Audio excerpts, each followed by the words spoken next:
টাকা কিনছে, তারপর আমার 10 লাখ টাকা দিব, আরো অনেক কিছু বলছে।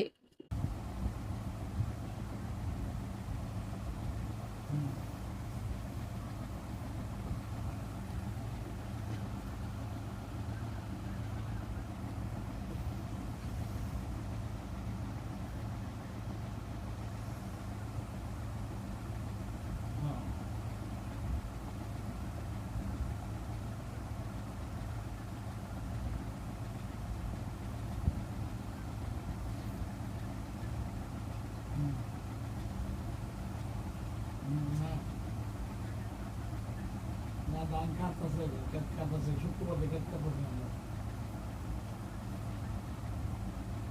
কবর করছে আমরা, আব্বা ওষুধ তো বেশি, আমরা শরীর হইতে ভালো না। করছে 5 5 কানি ক্ষেত করছে, 4-5 কানি ক্ষেত করছে।